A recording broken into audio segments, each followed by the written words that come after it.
Hi guys, you clicked on the video, you saw the title, so you know what I'm reviewing today. You know that I'm reviewing The Chilling Adventures of Sabrina.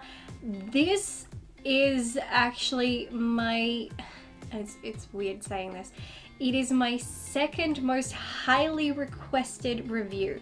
Now, I don't really do review requests, but I planned on doing this one anyway, so it all worked out.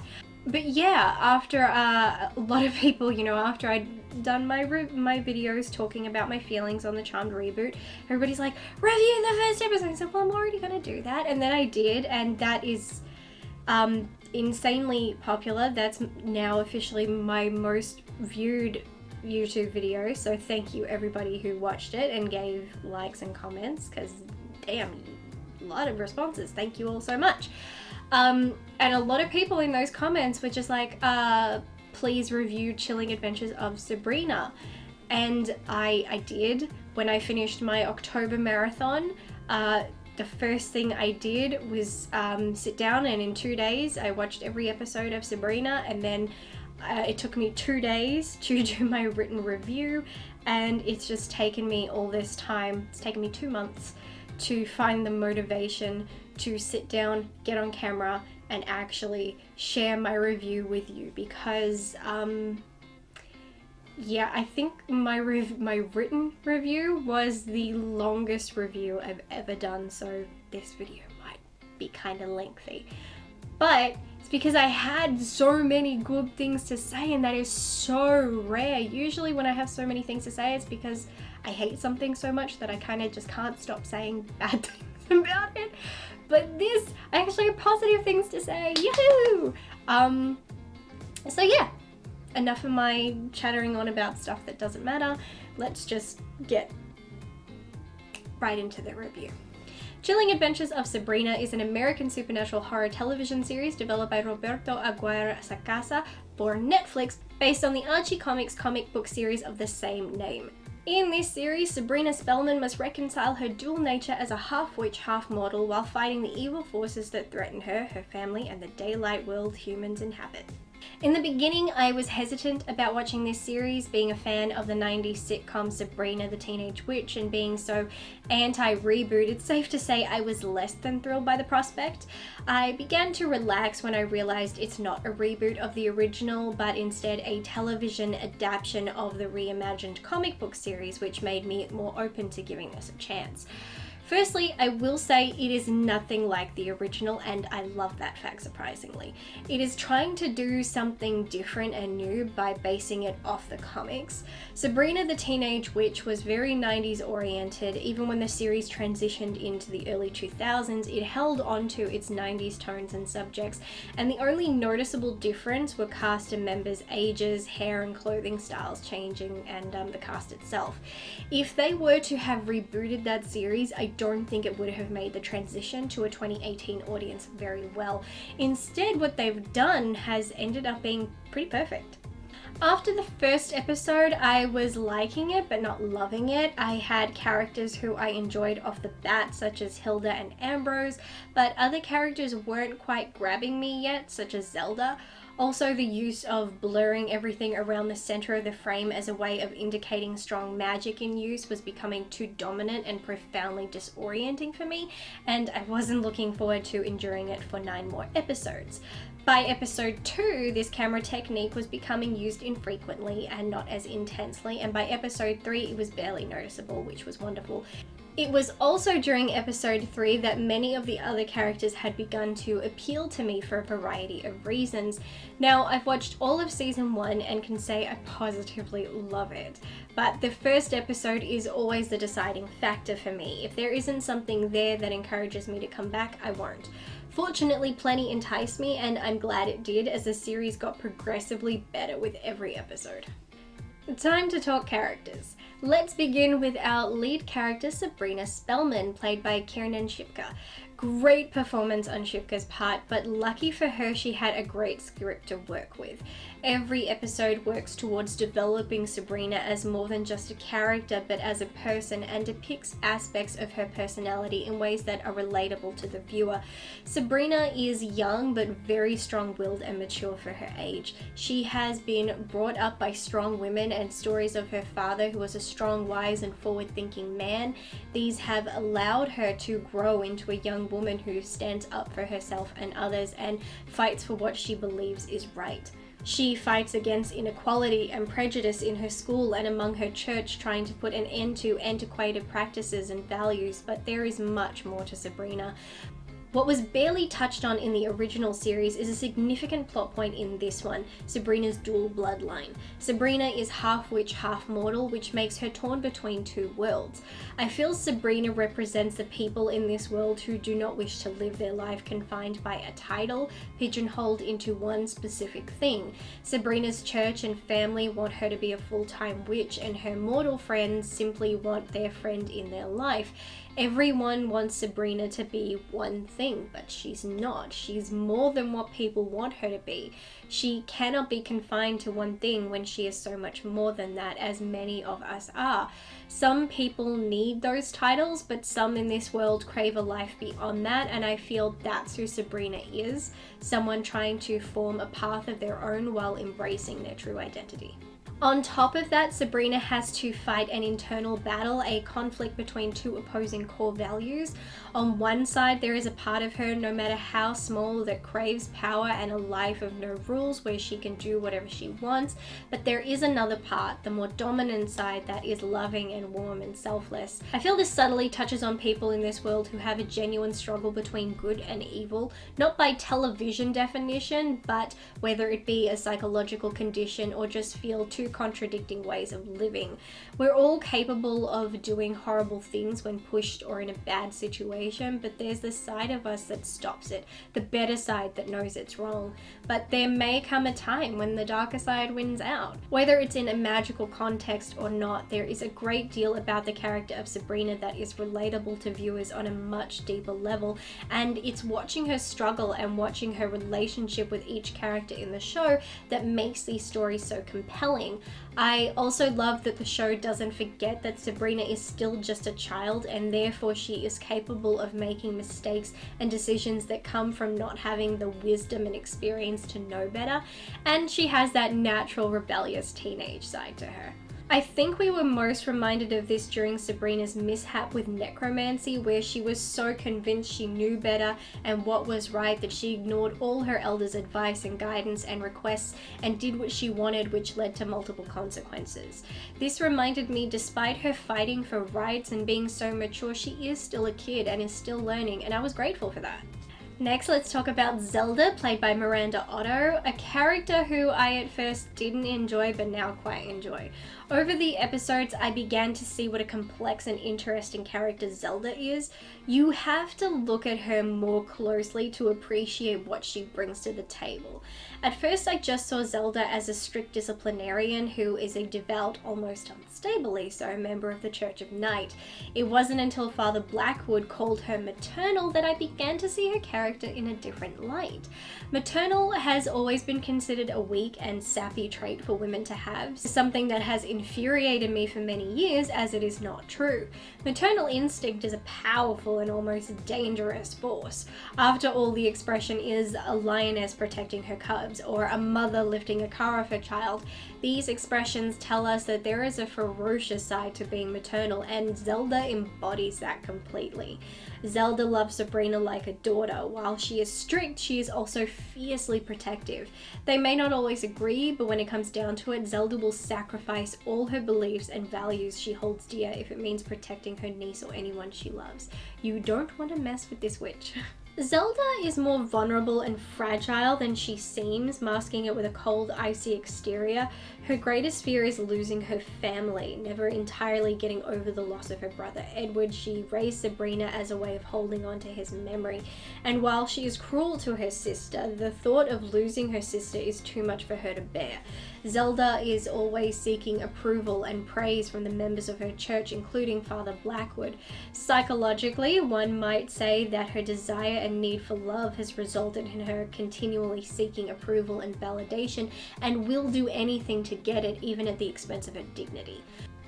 So much of who Zelda is also relatable. Many people can understand that need to fill a dark, empty place inside ourselves, and many can relate to being willing to do anything for those they love, making Zelda a far more powerful character than I initially considered her to be. Now we have Hilda, played by Lucy Davis, a character I loved right off the bat. She is kind, caring, bubbly, and witty, but her bright and sunny exterior hides a sad, lonely person underneath. Hilda is loyal to her family, almost too much so. In being so loyal, she has wholly neglected her personal well-being. Hilda has never known the love of a man, to the point she is still a virgin, even though she's no spring chicken. She has been emotionally broken down and crippled by her sister and others in her community, always tormented for being different, for being kind and caring as if that was so bad a thing. She represents all those people who end up in toxic relationships, even with family. Their endless capacity for compassion and their loyalty makes them stay, but at significant risk to themselves. It is through Hilda's excommunication that she can find her strength and begin to break free from her sister's shadow and start to become more independent, choosing to do things that will make her happy instead of focusing on the needs and desires of others. It's okay to be selfish sometimes. It's important to put oneself first over the needs of others, especially when there are people in this world who take advantage of people like this. Hilda is one of those people, and she's had enough. I found watching Hilda become more independent a joy. I love that the series shows that these types of issues or character growth are not explicitly experienced by the young. For some people, it can take decades to break free of the toxic people in their lives, but it's never too late. And you don't have to sacrifice who you are as a person to do it. Having the courage to stand up for yourself is a very empowering thing, and I love that we are seeing Hilda go through this journey, because it doesn't just mean changes for her, but changes for the family dynamic. As she gains strength and self-confidence, she becomes even more useful to her family, so I feel we can expect great things from her in the future. We can't forget Ambrose, played by Chance Perdoma. Ambrose brings many things to this show. For one, he is very much the series version of Salem. He is fun, intelligent, and charismatic, and uses his charisma to distract himself from his solitude. Much like Salem from the original Sabrina, Ambrose is serving a long sentence for attempting to commit a most severe crime.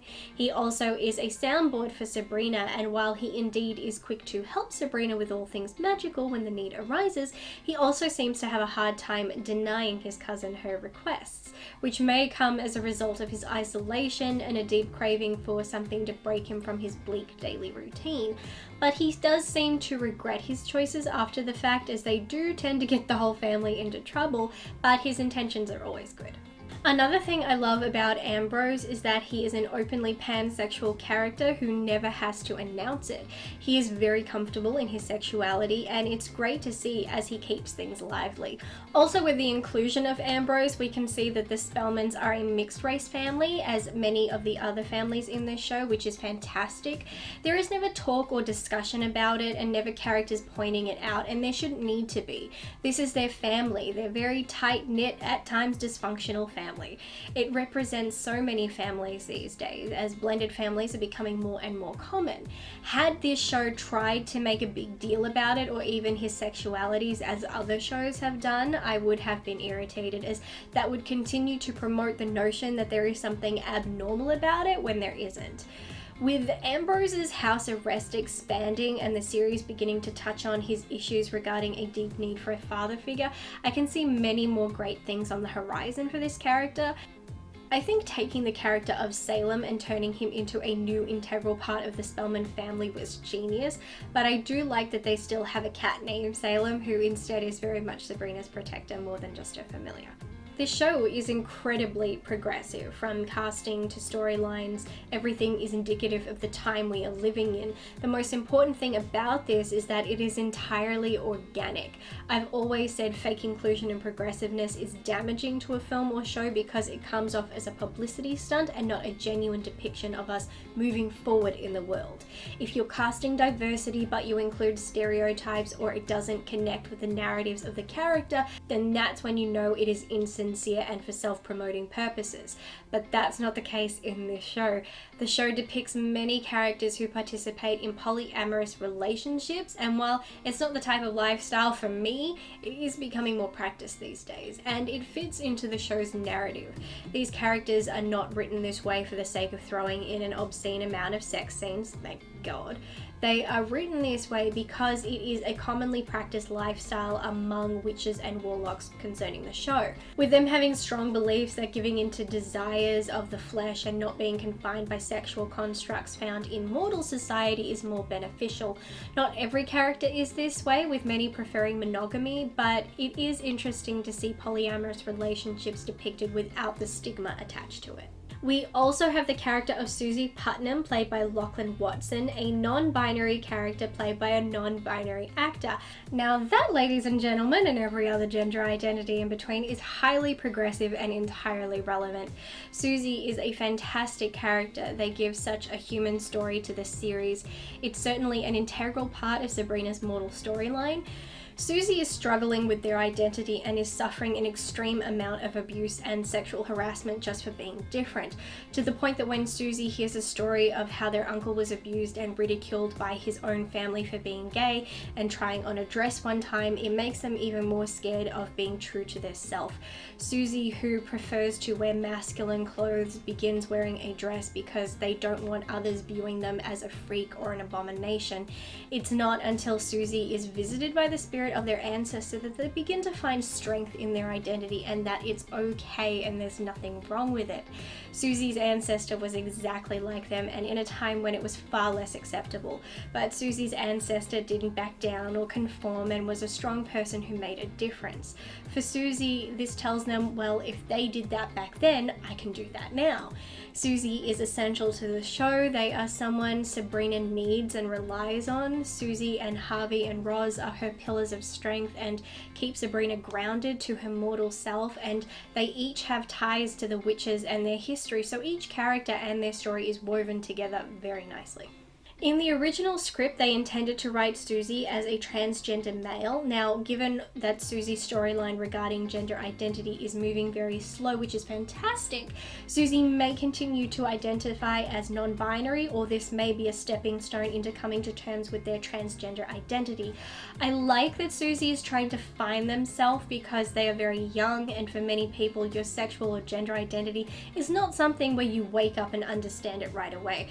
I think it's crucial that Susie take the time to realize who they are, but since we have heard Susie referred to as he and a young boy by their ancestor and Roz's grandmother, and seeing as how Susie appears very happy and comfortable with this terminology, it leads me to feel that maybe Susie is on the journey to understanding their transgender self.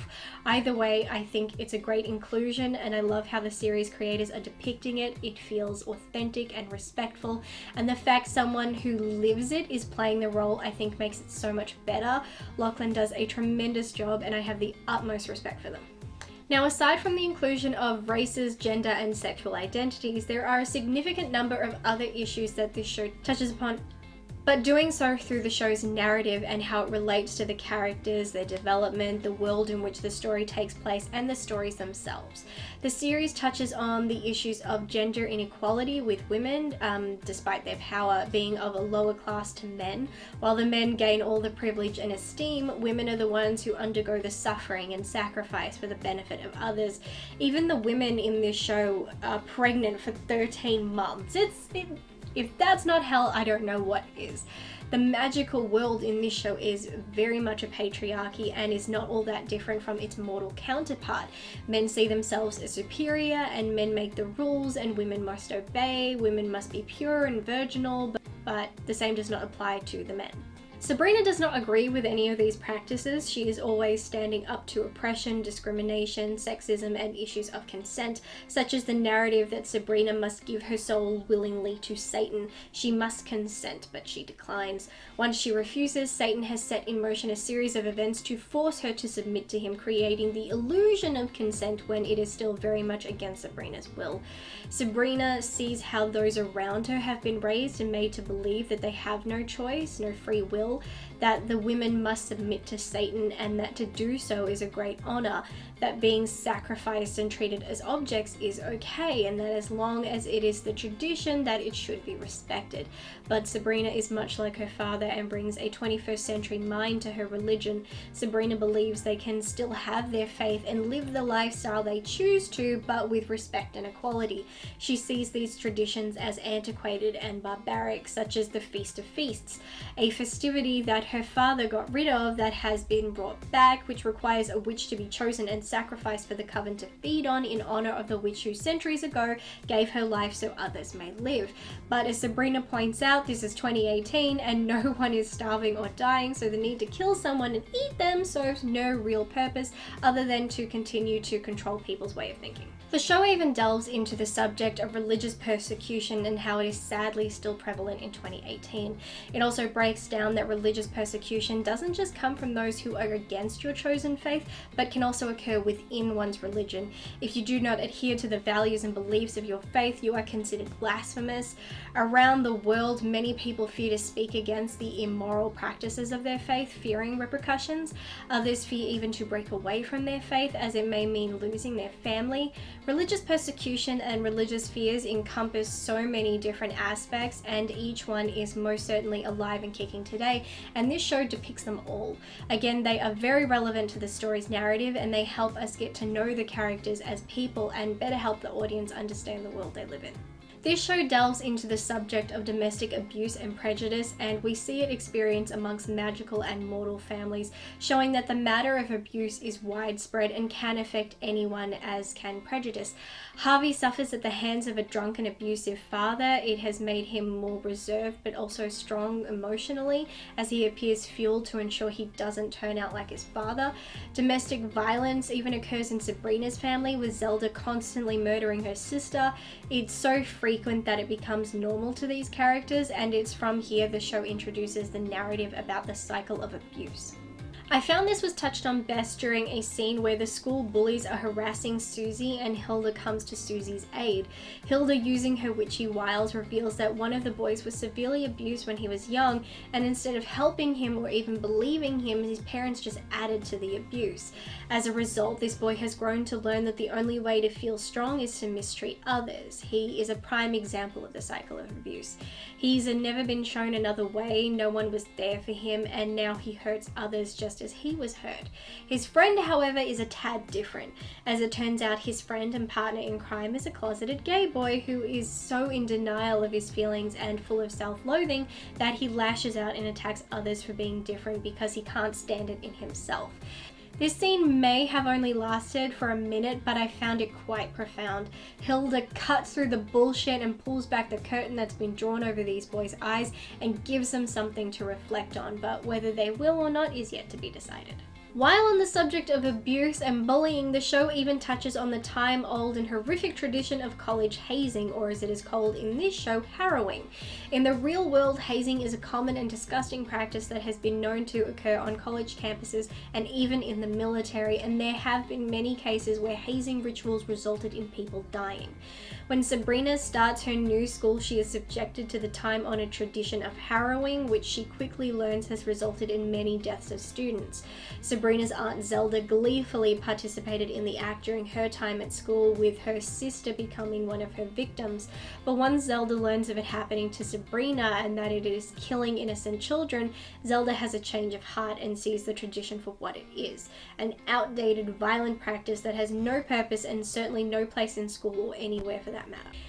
It wasn't until after the episode that I even realized what they were addressing, but that's the beauty of all these stories. These issues are woven so neatly and necessarily into the story that you can appreciate them as part of the show.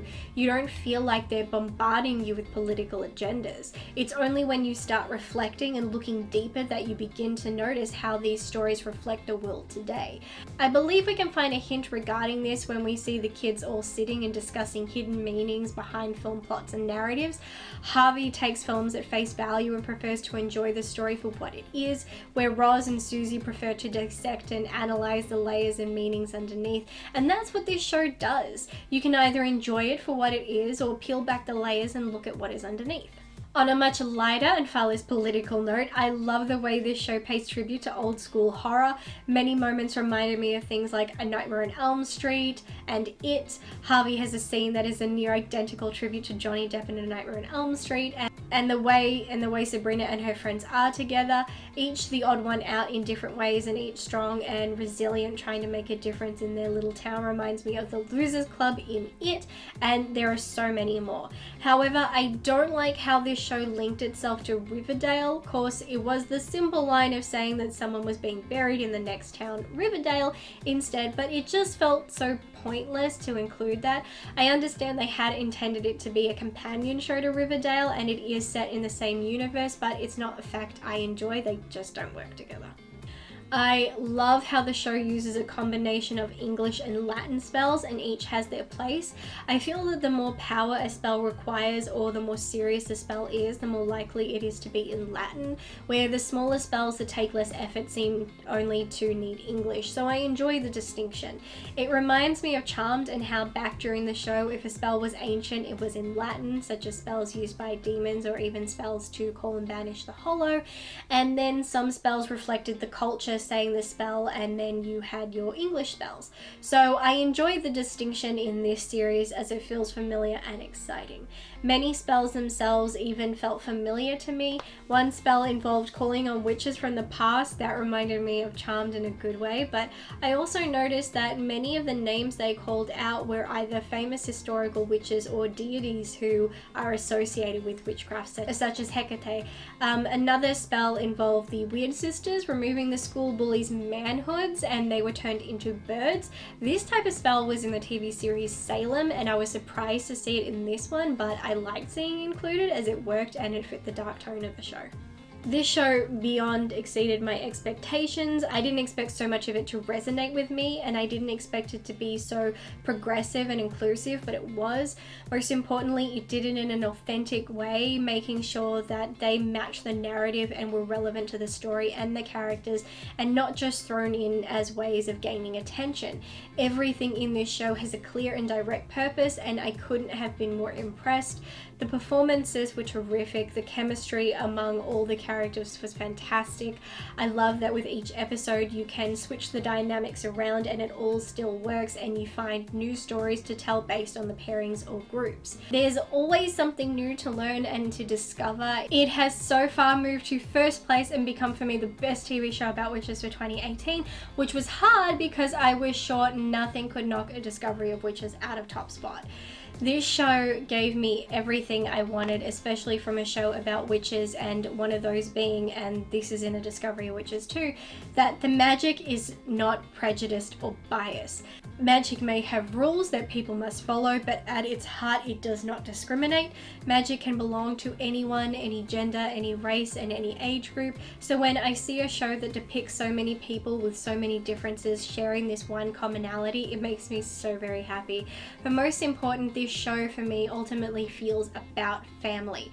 At its core, and in each episode, we saw a family who sticks together and perseveres no matter what. That no matter the fights, the differences, they can still come together and be there for one another because the love they have for each other is more important than anything else, and there's nothing more appealing than that. I am thoroughly excited for the next season. I cannot wait for more. And I did a couple weeks ago watch the Christmas episode of Sabrina, and it's just as great as everything else. It gave me true Christmas festivities through the guise of another religion. One of the technically it's looking at it from the original pagan religions that actually are where Christmas originated from. And I love that we're looking at the holiday through a different religion, and it's still very tied to the show, and so it's everything looked at it through the lens of the show and its characters. So it still felt festive, a bit educational, and also just completely in line with the show. I loved it, and it was just another episode that just gave us more to each character. So again, I cannot wait for us to get more. I am sorry that this review was so long. Like I said, I had a lot of positive things to say about it, which is rare. I was also talking so long, I ended up with something in my eye and I rubbed it, and now I have a bloodshot eye. Hooray! So I'm gonna stop talking, and you can comment down below and share your thoughts on the series, and I have to go and treat this mess that I have just gone and put myself in. So yes, definitely comment, and until next time, bye!